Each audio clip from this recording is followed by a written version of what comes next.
Hello everyone, again welcome to all. I am back again. नमस्कार, अभिनंदन, स्वागत, हवार, सत श्री अकाल, मुनक्कमा, खमंगनी, राम सा। तो चलिए एक बार फिर से अध्ययन अध्यापन की दुनिया से जुड़ते हुए और अपने उन सपनों की दुनिया से बाहर आते हुए लिए चलते हैं। आज फिर मैं आपको लिए चलता हूं उन मन घड़ंत कहानियों की तरफ, उस बचपन की तरफ जहां हमारे दादा दादी, हमारे माता पिता या बहन भाई हमें छोटे होते हुए सुनाने के लिए जस्ट कुछ कहानियां सुनाया करते थे।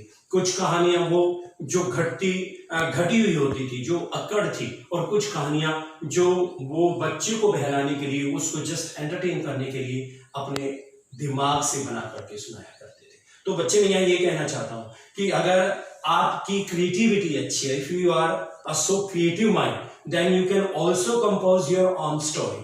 But along with this, the condition is that you have your own vocabulary, your own composition. It means that अगर आपको बेसिक नॉलेज है, अगर आपको सेंस ऑफ फॉर्मेशन का पता है, अगर आपको टेंस नॉलेज है, अगर आपके पास वोकैबुलरी है, then it will not a difficult task. It's so simple and easy. So today, as usual, in your last video, we discussed about the writing skill for both the standard 9th and 10th. Writing skill means in writing skill we are discussing about story writing. और बच्चे अक्सर आपने फिल्मों में, serial के माध्यम से भी देखा है कि कुछ एक ऐसे दृश्य, कुछ एक ऐसी कहानी जो कहीं ना कहीं हमारी जिंदगी से मेल खाती है, अपने अड़ोस से, पड़ोस से, या कोई ऐसी घटना जो हमने देखी होती है। तो ये एक ऐसा सिलसिला होता है जिसमें हम किसी भी मॉरल वैल्यू को लेकर के, किसी भी स्टोरी के मॉरल को लेकर, टाइटल को लेकर के एक कोई भी अच्छी स्टोरी बना सकते हैं। इसका बेनिफिट कहाँ रहता है? हमें कंपोजिशन आता है, हमें टेंस का नॉलेज हो जाता है, हम अपनी डे टू डे लाइफ के अंदर उस हर एक चीज को अपने जो है इंक्लूड कर सकते हैं, हम उसे स्पोकन में यूज कर सकते हैं। मीन्स दैट अगर हम अपनी अंग्रेजी चीज, हम अपने इंग्लिश सब्जेक्ट को अगर ये कहें कि हिस्ट्री इंग्लिश है, पॉलिटिकल भी इंग्लिश है, तो कुछ एक बच्चे कहेंगे sir how it can be possible, how English can be history and political science. So dear, according to the sense of the incident which occurred और विच अकर्स, मीन्स दैट अगर आप हिस्ट्री पढ़ रहे हैं, मीन्स दैट बेटा you are studying about past, means that past tense. If you are studying about political science, then the current affairs, current affairs always come at the present time. तो बेटा वर्तमान और भूतकाल, आपका इतिहास जिसका आप अध्ययन करते हैं, इंग्लिश मीडियम के बच्चे जो इंग्लिश मीडियम लेते हैं, उनको ये चीज नहीं होनी चाहिए कि हमें सिर्फ मार्क्स लेने, ऐसा नहीं होता। तो आपका जो पास्ट है वो हिस्ट्री है, पास्ट टेंस, और जो प्रेजेंट है वो प्रैक्टिकल साइंस भी है, वो आपकी कहीं ना कहीं इकोनॉमिक्स भी है, जो इकोनॉमी से जुड़ी हुई है। तो बेटा मैं यहाँ ये समझाना चाहता हूं कि आप रट्टा मत करिए, किसी चीज को क्रैमिंग मत क्रिएट करिए, रेस करिए, आप अपनी अंडरस्टैंडिंग को क्रिएट करिए, जिसके लिए आपके अपने टीचर्स होते हैं। So now let's start. आज मैं आपको फिर थोड़ा सा कुछ ऐसा सिस्टम कि एक सॉलिड माध्यम कैसे हो, हम उस स्टोरी को कैसे माउंट करें। ये कोई जरूरी नहीं है कि आपने एक स्टोरी पढ़ी two friends and the bear, two friends and the bear, उसके अंदर आपने किताब से रटा Ram and Shyam. This is not so compulsory. There can be only two characters, Ram and Shyam. We have to repeat? No. Ajit and Sujit, Rajesh and Mukesh and Mahesh and Sujit, whatever the name can be there. तो बेटा यहाँ से थोड़ा थोड़ा mount करना सीखिए आप। इसलिए आपका फॉर्मेशन जो है अच्छा नहीं होता कि आप रटा रटाया लिखते हैं। आप कहीं ना कहीं अपनी वोकैब को इंक्लूड कीजिए। आप एक अच्छे बच्चे हैं, प्रयास करेंगे, अभ्यास करेंगे, ट्रायल, और जो आप कोशिश करेंगे, अक्सर सुनते हैं प्रैक्टिस में एक समय। तो चलिए मैं आपको यहाँ आउटलाइन लिख करके बता रहा हूं और थोड़ा समझा भी रहा हूं आज फिर कि आप एक अच्छी स्टोरी को कैसे राइट कर सकते हैं। It was a cold winter night, it was a cold winter night, okay, and then next full stop, I had not reached home, I had not reached home from my neighbor's house, from my neighbor's, NGHBUR, neighbor's apostrophe S house। चलिए बेटा थोड़ा सा simply discussion, simply outline आपको ये दिया हुआ है, outline दिया है, उसने क्या बोला है, my neighbours house, instead of their वहां पे अंकल्स हाउस भी हो सकता है, फ्रेंड्स हाउस भी हो सकता है। मेरा यहाँ कहने का पर्पज ये है कि बेटा थोड़ा थोड़ा अगर आप चेंजिंग करेंगे और उसकी सेंस को कैप्चर करने का प्रयास करेंगे, then definitely you can write your own story in your own words in your own senses. तो चलिए नेक्स्ट में अभी क्या कह रहा है, as I entered my room, as I entered my room and switched on the light,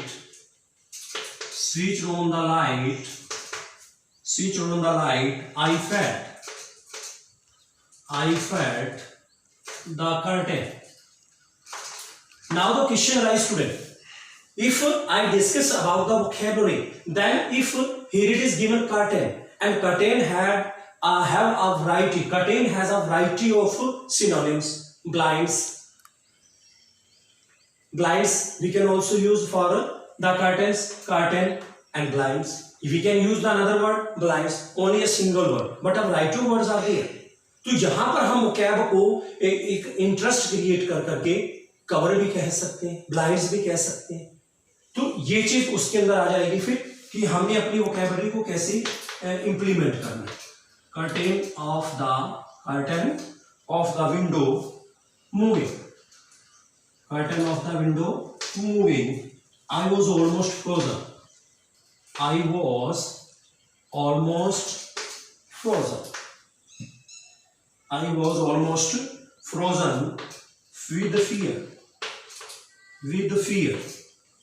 with fear, but still I gathered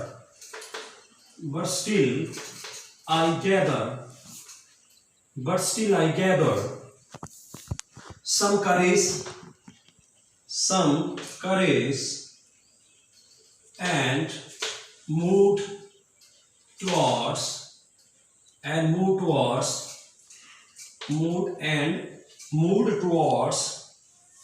the window and with trembling hands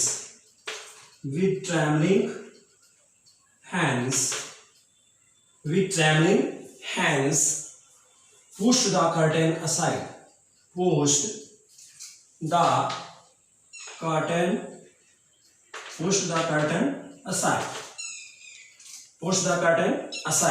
but there was nothing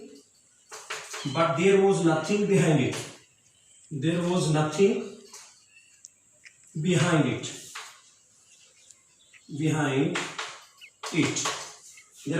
behind it. The window was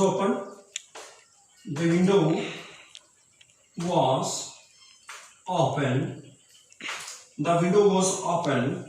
I thought the curtain might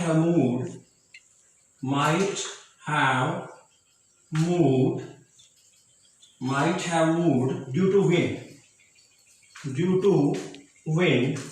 I will complete only this passage to give you a proper guideline in which manner we can draft or we can compose our own story. Due to wind, as I turned, I saw a book fall down from the bookshelf. It again brought me a shiver. This was something unusual that was happening.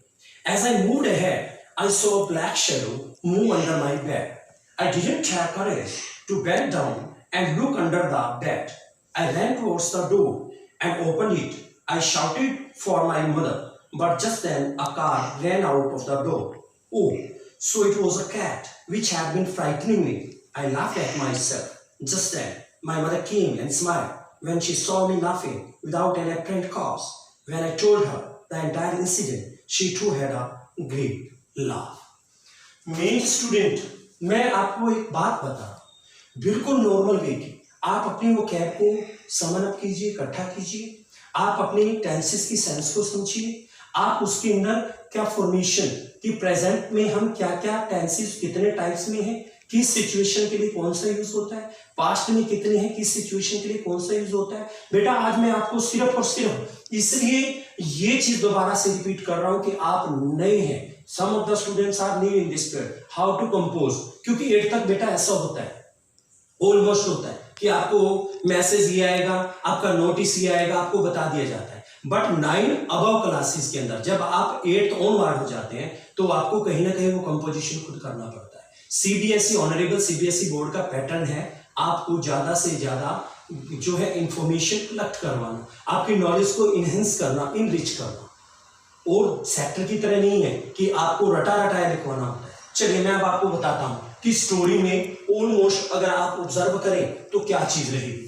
First of all was, then had not reached, then next entered, and then next switch on, and then next felt, and then next I was frozen, and then next I gathered, and then next moved towards, and then next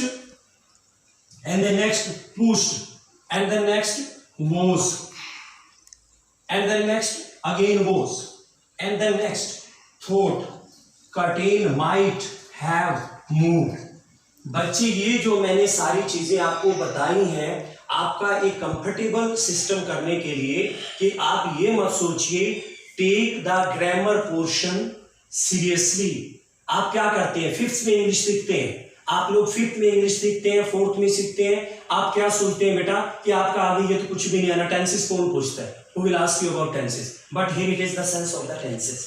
मैंने आपको एक guideline देने के लिए ये video जो बनाया है आपको रियल में पसंद आएगा और आपको कोशिश करनी होगी कि देखो यहां पर हम पास्ट की बात कर रहे हैं, was in past, another had not reached, this is the sense of past perfect tense, had plus verbs third form that comes in past perfect, again second form, verb second form, this is the past tense common assertive past tense, this is the past perfect tense, past perfect verb third form with had, another verb the second form in past indefinite, another one verb second form another than past indefinite, another one thing was plus frozen। कभी भी बेटा जो हमारा B form होता है, is हमारा was हुआ, उसके साथ जब थर्ड फॉर्म लग जाती है that is the formation of active into passive. Is हमारा वाज वर्ब के साथ जब थर्ड फॉर्म लगती है बेटा तो वो हम उसका पैसिव बना देते हैं, पैसिव सेंस में चला जाता है। तो यहां पर ये वॉज के साथ फ्रोजन पैसिव में आ गया, यहां पर वर्ब की सेकंड फॉर्म है बेटा, this is also the past indefinite, here it is the past indefinite, and another one thing there is pushed verbs second form past indefinite, and there is also the auxiliary verb was, and there is also was the auxiliary verb, and another one might have moved। might मैं आपको बता दूं बेटा might कैसे word आया, might में आपने सुना है, मे का पास्ट माइट होता है, तो जब हम कैन कुड शैल शुड में माइट विल वुड को कन्वर्ट करते हैं तो वो पास्ट में लिखा जाएगा आपका। अब जब माइट हैव मूव्ड तो यहां पर क्या हो गया बेटा, ये आपकी सेंस किस में चले गई, पास्ट सेंस के अंदर चले गए। तो मेरा यहां ओवरऑल कहने का मीन्स है बेटा कि आप टेंस को डीपली करें, कोशिश करें वो कैब को इकट्ठा करने की, तो आप एक नहीं अनेकों अनेक स्टोरियां लिख पाएंगे और बहुत अच्छे प्रॉपरली से। You are so well understood students. तो आज के लिए इतना ही, उम्मीद करूंगा I do hope so that definitely you will understand all these rule and regulations or the instructions through that, so that you can draft your own writing skill topics, each and every topics including your story writing, and after that I'll discuss with diary entry and article also. Article and diary entry will also be the part of writing skill। तो बेटा आपको time to time में मेरा यहाँ ये लिखने का और स्टोरी को पढ़ के सुनाने का पर्पस ये था कि आप किसी भी एक रेलेवेंट कहानी को, चाहे वो आपके आउट ऑफ हेड है, you are so intelligent, today generation is modern generation, today generation so genius generation, so that बेटा you are not less than other, आप किसी से कम नहीं हो, चाहे वो बेटा है चाहे बेटी है। बस एक थोड़े से फोकस की जरूरत है मेरे बच्चे, आपको सिर्फ एक सोचने की जरूरत है, थोड़ा सा अंदर से अपने आप को इंस्पायर करने की जरूरत है। जब आप अपने आप को इंस्पायर करेंगे, अब एक नॉर्मल सी बात अक्सर मैं कहता हूं कि कोई एक ही बच्चा पढ़ता नहीं, बेटा भूख लगती है तो खाना खाया जाता है, अगर किसी को भूख ना हो तो हम खाना नहीं खाते। तो ये ऐसे ही ज्ञान की भूख है, it's the hunger of knowledge. Knowledge की हंगर हमारे लिए आज के इस दौर में कम्पिटिटिव एज में बहुत जरूरी है। बेटा तो मैंने आपको यही बताया है कि आज मैंने आपको यही बताया है कि स्टोरी राइटिंग में पास्ट टेंस का it plays an important role in the formation of story writing. So what would you have to do? You have to learn much more about the grammar so that you can also play an important role in the teaching learning process of writing skill. So today it's enough for today. So next video we'll discuss about the next topic, and I just want to remind you बच्चे, अगर आपका English quiz का test नहीं हुआ, that will be conducted or held on 6th of September. On 5th September there will be a Teachers' Day. 6th September you will get the English quiz test. But if that is completed, if you have done that, so ignore that. Now our next video will be for the next topic.